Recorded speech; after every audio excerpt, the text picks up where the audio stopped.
Hello guys, फिर हम आज एक नए टॉपिक की शुरुआत करने वाले हैं जिसका नाम है दक्षिणी अमेरिका के भौतिक प्रदेश यानी दक्षिणी अमेरिका महाद्वीप को आज शुरू करेंगे आज की क्लास में, जिसमें आज का टॉपिक रहेगा हमारा दक्षिणी अमेरिका के भौतिक प्रदेश। तो सबसे पहले हम मैप के माध्यम से इसकी सामान्य परिचय को देख लेते हैं कि जो दक्षिणी अमेरिका महाद्वीप के है उसकी स्थिति क्या है वर्तमान समय में। तो जैसे ये है हमारा उत्तरी अमेरिका महाद्वीप।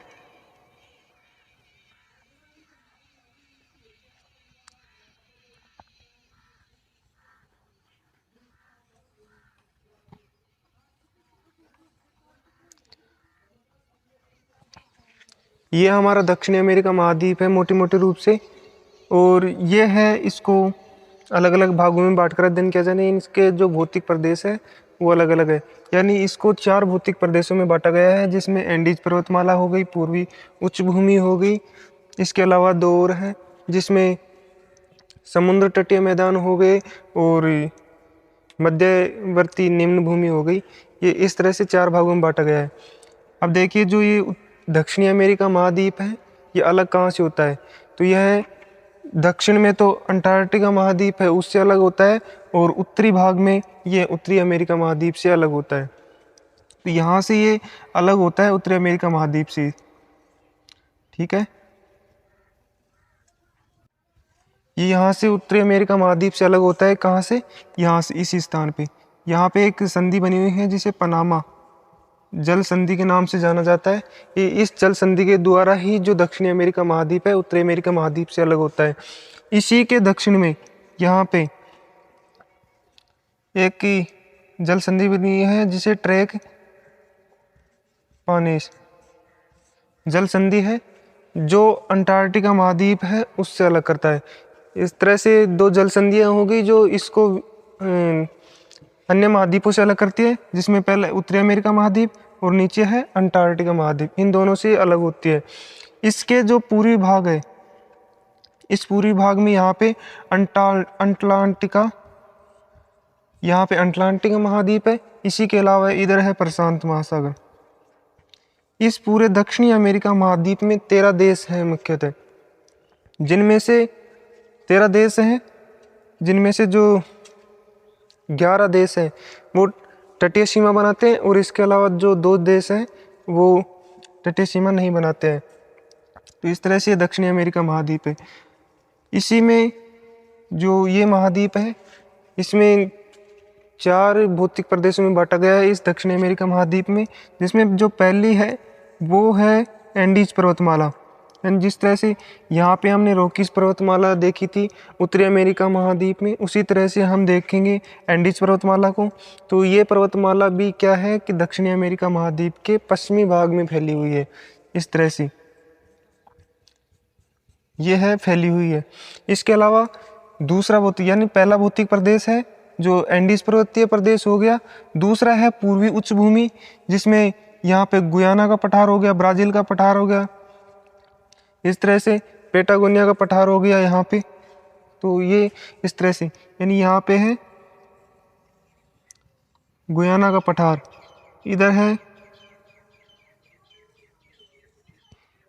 ये ब्राज़ील का पठार हो गया, और इस जगह पे ये है पेटागोनिया का पठार। इस तरह से जो दूसरा भौतिक प्रदेश है पूर्वी उच्च भूमि है। इसके अलावा जो तीसरा है वो मध्यवर्ती निम्न भूमि है, जिसमें यहाँ पे नदियाँ हैं, उनको देखेंगे मध्य में। और इसके अलावा जो चौथा भौतिक प्रदेश रहेगा वो तटवर्ती मैदान होंगे, यानी जो महासागरों के तटवर्ती क्षेत्र है वो होंगे चौथा भौतिक प्रदेश। इस तरह से आज शुरू करते हैं आज की क्लास को। तो देखिए, दक्षिणी अमेरिका के भौतिक प्रदेश, इसको मुख्यतः 4 भागों में बांटा गया है, जिसमें पहला है एंडीज पर्वतीय यानी एंडीज पर्वतमाला।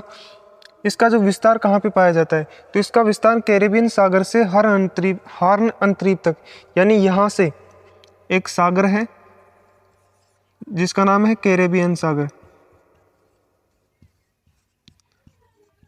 इस कैरेबियन सागर से लेकर के दक्षिण में यहाँ पे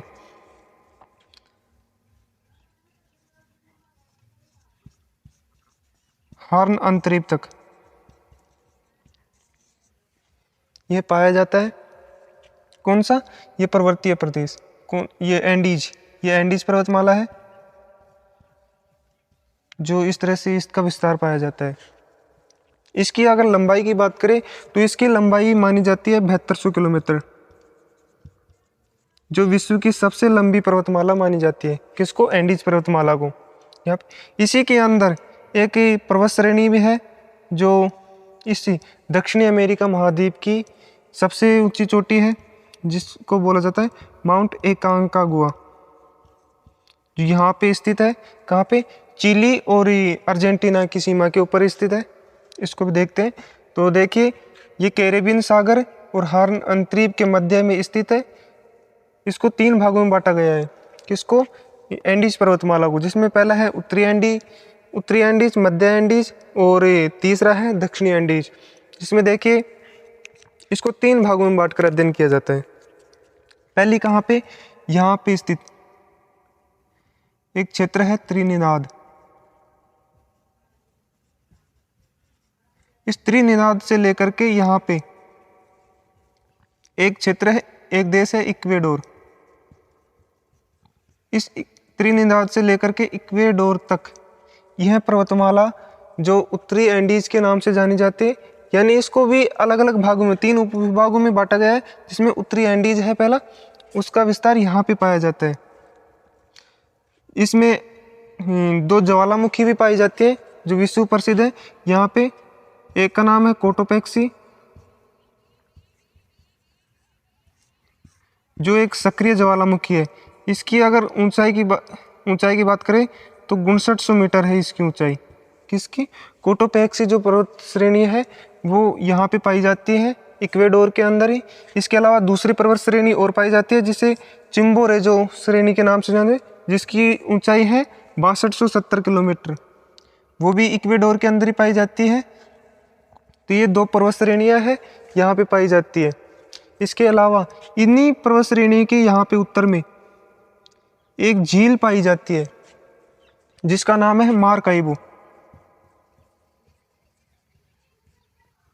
मारकाइबो झील है, जो एक मीठे पानी की झील है। कहाँ पे पाई जाती है?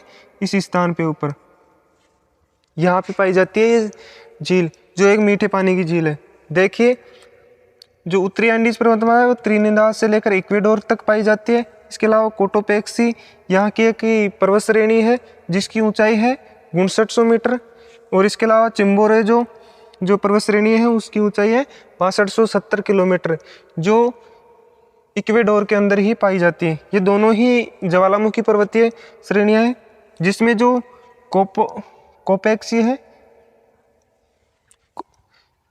कोटोपेक्सी ये है कि सक्रिय ज्वालामुखी के रूप में है। दूसरी है मध्य एंडीज पर्वतमाला, ये पेरू से लेकर के बोलिविया, ये दोनों देशों के अंदर ही यह पर्वत श्रेणी पाई जाती है। कौन सी? मध्य एंडीज। यहाँ पे पेरू है इस वाले क्षेत्र में, और इसके अलावा इधर है बोलिविया देश। इन दोनों देश के अंदर ही ये पर्वत श्रेणी पाई जाती है जिसे मध्य एंडीज के नाम से जाना जाता है। इसमें 2 झीलें पाई जाती हैं जो प्रसिद्ध है, जिसमें एक है टिटिकाका और दूसरी है पोप झील। यानी दक्षिणी अमेरिका महाद्वीप में 3 झीलें पाई जाती है, जिसमें एक तो ये पाई जाती है मार्काइबो, दूसरी है टिटिकाका जिसकी ऊंचाई है 3812 मीटर। इसके अलावा यहीं पे दूसरी झील, कहाँ पे? यहाँ पे बोलिविया में 2 झीलें पाई जाती हैं। एक का नाम है टिटिकाका, दूसरी है पोप। टिटिकाका के ही दक्षिणी भाग में पाई जाती है दोनों। इसकी अगर ऊंचाई की बात करें तो 3812 मीटर है इसकी ऊंचाई है। तीसरा इसका उप विभाग है जिसका नाम है दक्षिणी एंडीज। इसका विस्तार है चिली और अर्जेंटीना में। इसी के दक्षिणी भाग में ये चिली है और ये है अर्जेंटीना वाला क्षेत्र। यहाँ पे ये है वो पाई जाती है। कौन सी?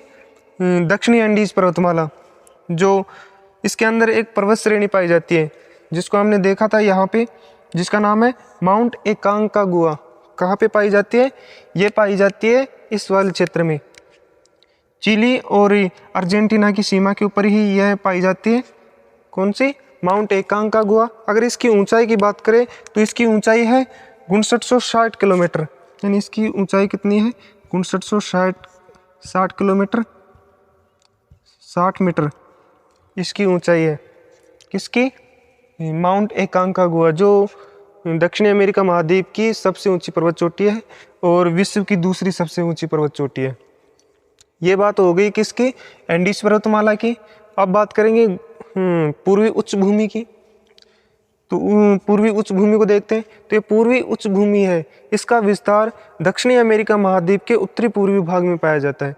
यानी देखा जाए तो दक्षिणी अमेरिका महाद्वीप के पूर्व में एक अन्य क्षेत्र से एक ऊंचा उठा हुआ भाग है जिसको पूर्वी उच्च भूमि के नाम से जाना जाता है। इसको भी मुख्यतः 3 भागों में बांटकर अध्ययन किया जाता है, जिसमें गुयाना की उच्च भूमि, दूसरा ब्राज़ील का पठार हो गया और तीसरा है पेटागोनिया का पठार।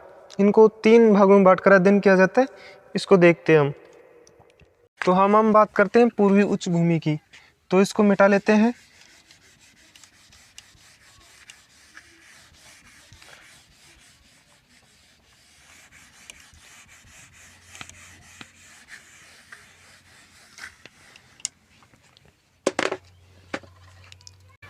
वे देखिए कहाँ पे पाया जाता है। जैसे ये है हमारा दक्षिणी अमेरिका महाद्वीप,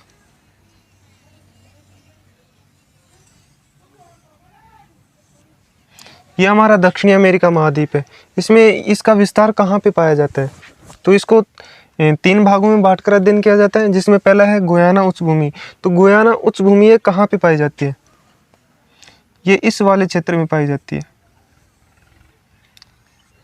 जिसको आप स्क्रीन के ऊपर देख पा रहे होंगे मैप के माध्यम से। तो ये पाई जाती है यहाँ पे, जिसमें इसका विस्तार पाया जाता है गुयाना और वेनेजुएला। यानी यहाँ पे स्थित है गुयाना और यहाँ पे है वेनेजुएला। इसी गुयाना के नाम पर ही इस भूमि का नाम पड़ा है गुयाना की उच्च भूमि। इसकी ऊंचाई की बात करें तो 900 से लेकर के 1800 मीटर तक इसकी ऊंचाई, यानी आसपास के क्षेत्र से ऊंचा उठा हुआ भाग है। इस कारण से इसकी ऊंचाई है वो 900 मीटर से लेकर के 1800 मीटर तक इसकी है वो ऊंचाई पाई जाती है। इसके अलावा इस क्षेत्र को, यानी गुयाना उच्च भूमि है, इसको अन्य नाम से भी जाना जाता है, जिसको बोला जाता है ओरेनिको बेसिन। यानी इसी को ओरेनिको बेसिन के नाम से भी जाना जाता है। ये उष्णकटिबंधीय वन है यहाँ पे, यानी यहाँ पे एक भूमध्य रेखा गुजरती है इसके उत्तरी भाग में, यानी भूमध्य रेखा के पास में। तो यहाँ पे तापमान अधिक पड़ता है, इसलिए यहाँ पे जो वन पाए जाते हैं यहाँ पे उष्णकटिबंधीय पाए जाते हैं। यानी यहाँ पे कौन से वन पाए जाते हैं? उष्णकटिबंधीय वन है वो यहाँ पे पाए जाते हैं। इसके अलावा यहाँ पे जो ओरिनिको नदी है, उस नदी के एक सहायक नदी है जिसका नाम है कैरू। यानी यहाँ पे एक नदी बहती है, उसी के एक सहायक नदी है कैरू। उस नदी के ऊपर ही एक जलप्रपात का निर्माण किया गया जिसका नाम है एंजल जलप्रपात, जो एक विश्व प्रसिद्ध जलप्रपात है। इसके अलावा दूसरा है ब्राज़ील का पठार। ब्राज़ील का पठार इस वाले क्षेत्र में पाया जाता है।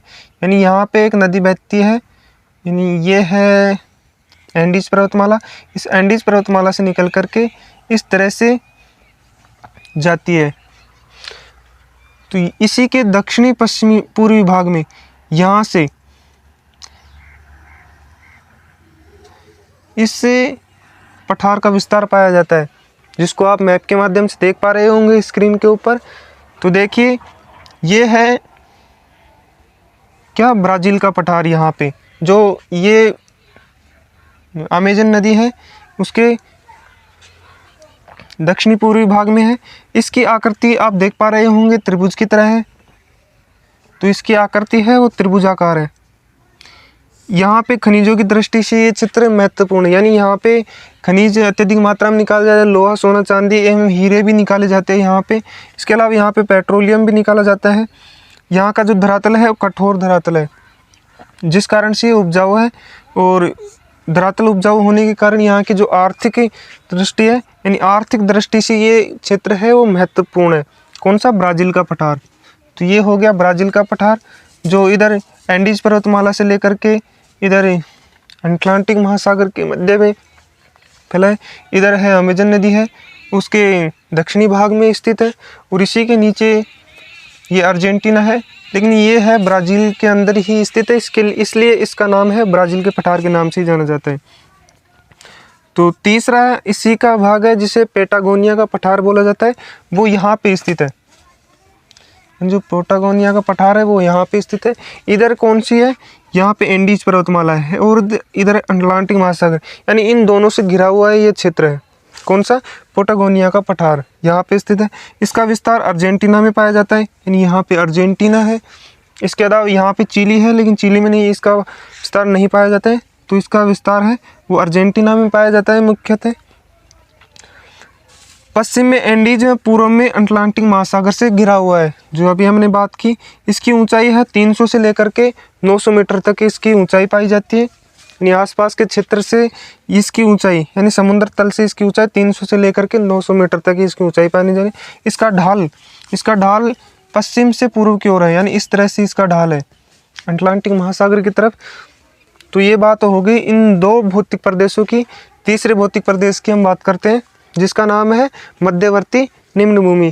जो तीसरा भौतिक प्रदेश है उसका नाम है मध्यवर्ती निम्न भूमि, और चौथा है उसका नाम है समुद्र तटीय मैदान। तो देखते हैं मध्यवर्ती निम्न भूमि को। तो इसका विस्तार कहाँ पे पाया जाता है, तो इसका विस्तार दक्षिणी अमेरिका महाद्वीप में,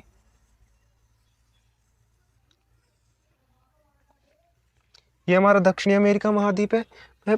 इसमें हमने देखा यहाँ पे है वेंडीज पर्वतमाला है, यहाँ पे गुयाना का पठार है, यानी मध्य उच्च भूमि है। यहाँ पे गुयाना पठार, ब्राज़ील का पठार और उर्ग का पठार यहाँ पे पाया जाता है। इसके अलावा जो तीसरा रह गया हमारा मध्यवर्ती निम्न भूमि, तो यहाँ पे इसका निर्माण किस तरह से हुआ है। इसका निर्माण यहाँ पे जो नदियाँ प्रवाहित होती हैं, उन नदियों के मार्ग में जो क्षेत्र आता है वो होता है निम्न भूमि। तो इस मध्यवर्ती निम्न भूमि, ये दक्षिणी अमेरिका महाद्वीप है, इस महाद्वीप के 33% भाग पर फैला हुआ है। कौन सा, मध्यवर्ती निम्न भूमि। इसका विस्तार कहाँ पे पाया जाता है, सबसे पहले ओरिनिको बेसिन। ओरिनिको बेसिन का जो विस्तार पाया जाता है वो ओरिनिको नदी व उसकी सहायक नदियों के द्वारा इसका निर्माण होता है। यानी यहाँ पे पाई जाती है ओरिनिको नदी, यहाँ पे इस तरह से पाई जाती है। तो यहाँ से इस नदी का उद्गम होता है। इसका सर्वाधिक विस्तार वेनेजुएला में पाया जाता है, यहाँ पे है वेनेजुएला, इसका विस्तार यहाँ पे वेनेजुएला में इसका पाया जाता है।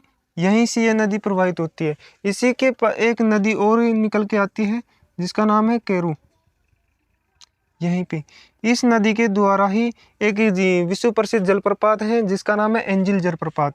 यानी कौन से जलप्रपात, एंजिल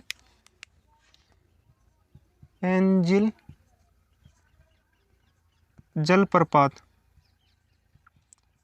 इसका निर्माण करती है ये कौन, कैरू नदी, जो ओरिनिको नदी है इसी की सहायक नदी है। ये बात, इसको तेल नदी के नाम से भी जाना जाता है, यानी ये विश्व की एक तेल नदी भी है।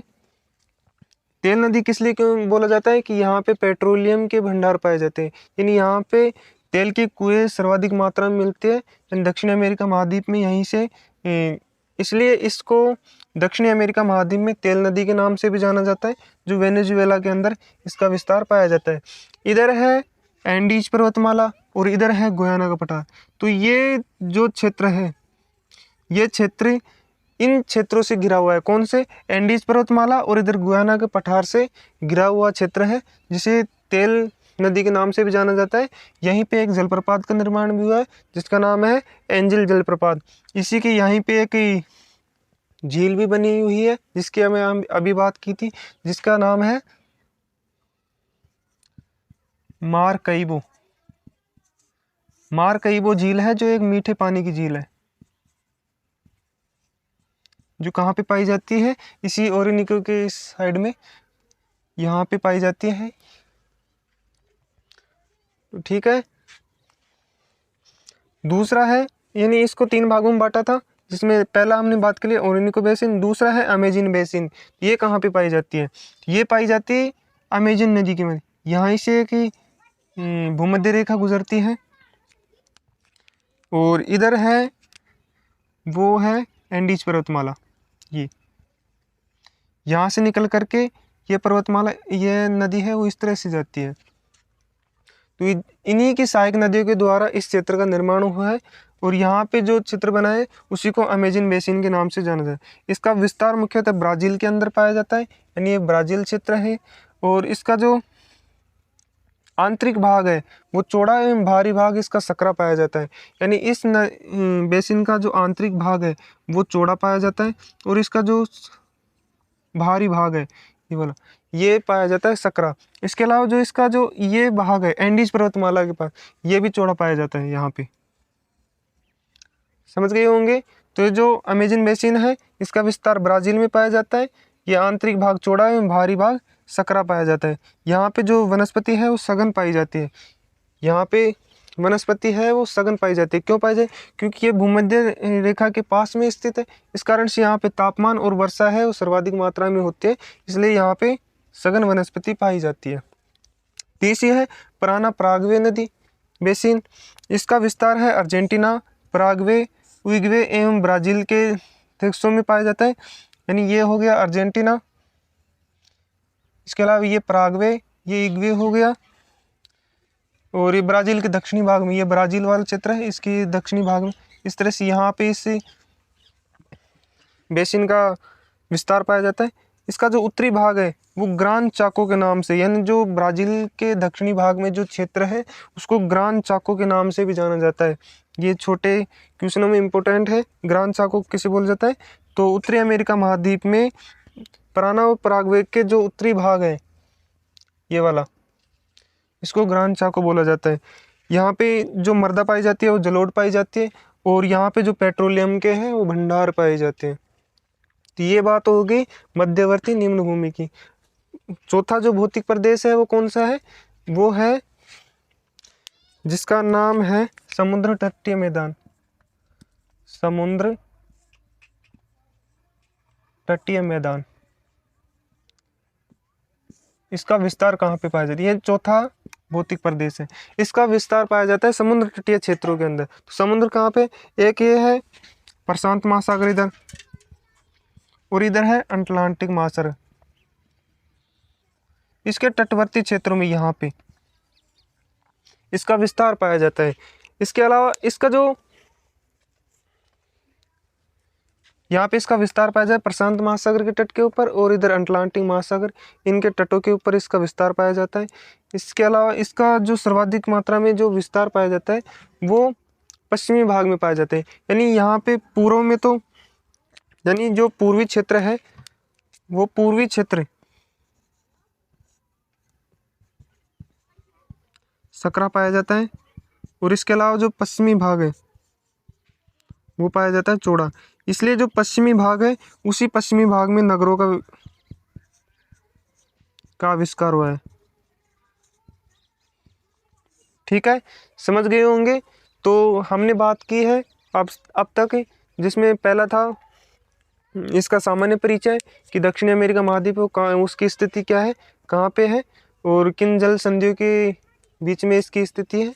इसके अलावा ये चारों तरफ से घिरा हुआ है, उधर उत्तरी मध्यवर्ती अमेरिका से इधर प्रशांत महासागर, इधर अटलांटिक महासागर हो गया, और नीचे है वो आर्कटिक महाद्वीप है उसके द्वारा। ये दक्षिण उत्तरी अमेरिका महाद्वीप से पनामा जल संधि के द्वारा अलग होता है, और दक्षिण में ट्रेक है पनोसो, उसके द्वारा ये अलग होता है। तो वो बात हमने की। इसके अलावा हमने इसके चारों भौतिक प्रदेशों को बात की, जिसमें पहला भौतिक प्रदेश कौन सा था? जिसमें पहला भौतिक प्रदेश था हमारा एंडीज पर्वतमाला, एंडीज पर्वतीय क्षेत्र ये वाला।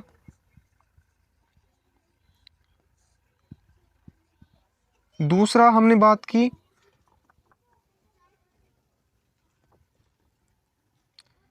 पूर्वी उच्च भूमि, जिसकी बात की हमने तीनों, इसके तीनों भागों की बात की, इसके तीनों भागों की। इसमें उत्तरी एंडीज, मध्य एंडीज और दक्षिण एंडीज, इन तीनों क्षेत्रों की बात की। पूर्वी उच्च भूमि में हमने तीनों भागों की बात की, जिसमें गुयाना और ब्राजील के पठार और पोर्टुगिया का पठार, इन तीनों की बात की। इसके अलावा तीसरा हमने बात की मध्यवर्ती निम्न भूमि की। तीसरी क्या है? मध्यवर्ती निम्न भूमि। और चौथी हमने बात की समुद्र तटीय मैदान। इन चारों भौतिक प्रदेशों को हमने देखने का प्रयास किया। इससे अगली क्लास हो गई वो हमारी दक्षिणी अमेरिका महाद्वीप के जो अपवाह तंत्र है, यानी इनकी जो नदियां हैं उनको मुख्यतः कितने भागों में बांटकर अध्ययन किया जाता है, उसको हम डिटेल से पढ़ने का प्रयास करेंगे। तो थैंक यू।